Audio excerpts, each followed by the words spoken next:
अस्सलामुअलैकुम दोस्तों, उम्मीद करता हूँ आप सब खैरियत से होंगे। मैं हूँ अबू बकर और इस वीडियो में मैं आपको सैटेलाइट के बारे में बताऊंगा। सैटेलाइट वो फल्की जिस्म है जो सितारे के गिर्द घूमता है।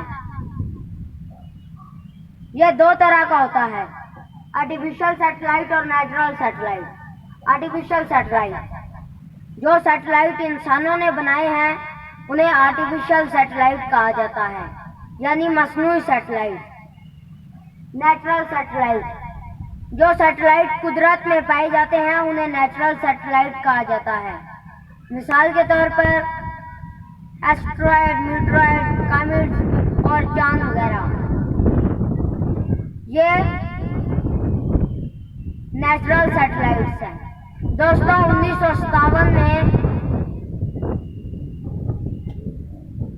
रशिया ने खला में पहला सैटेलाइट छोड़ा जिसका नाम था स्पुतनिक 1 और यह जमीन के एटमॉस्फेयर के मुतालिक जमीन पर मालूमात भेजता था। 21 दिन के बाद एक जोरदार धमाके में यह खत्म हो गया और 1958 में अमेरिका ने खला में एक सैटेलाइट भेजा जिसका नाम था एक्सप्लोरर 1। दोस्तों, मैं आपको अभी बताता हूँ जीपीएस के बारे में। जीपीएस से मुराद है ग्लोबल पोजीशनिंग सिस्टम। ये हमें लोकेशन भी बताता है, ऊंचाई भी बताता है, फासला भी बताता है और सीमत भी बताता है। जीपीएस असल में बनाया क्यों गया?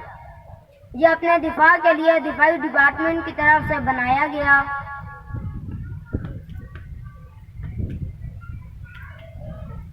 सिपाही भी अपने पास छोटे रिसीवर रखते हैं यह पता लगाने के लिए कि वो अभी कहाँ हैं और उन्होंने कहाँ पर जाना है। जमीन के इर्द गिर्द 24 सैटेलाइट हैं। जमीन के इर्द गिर्द 24 सैटेलाइट हैं। 12 एक तरफ हैं और 12 एक तरफ हैं। आजकल जीपीएस कारों, मशीनरियों और लैपटॉपों में भी इस्तेमाल होता है। हर सैटेलाइट और इसका हदूद इसकी लोकेशन बताता है।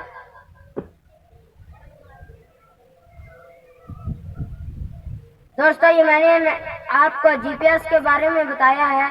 अभी मैं आपको बताता हूँ स्पेस एंड सैटेलाइट्स के बारे में।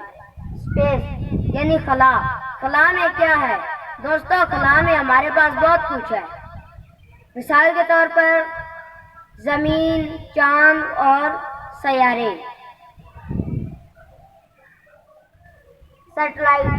सैटेलाइट वो फल्की जिस्म है जो सितारे के गिर्द गर्दिश करता है। सैटेलाइट दो तरह के होते हैं, आर्टिफिशियल सैटेलाइट और नेचुरल सैटेलाइट। आर्टिफिशियल सैटेलाइट, जो सैटेलाइट इंसानों ने खुद बनाए हैं उन्हें आर्टिफिशियल सैटेलाइट कहा जाता है, मिसाल के तौर पर स्पुतनिक। और नेचुरल सैटेलाइट जो कुदरत में पाए जाते हैं उन्हें नेचुरल सैटेलाइट कहा जाता है, मिसाल के तौर पर चांद, एस्ट्रॉयड, मीटरॉयड और कॉमेट्स। तो दोस्तों, उम्मीद है आप सैटेलाइट के बारे में जान चुके हैं। मुझे इजाज़त दीजिए। अल्लाह हाफिज़।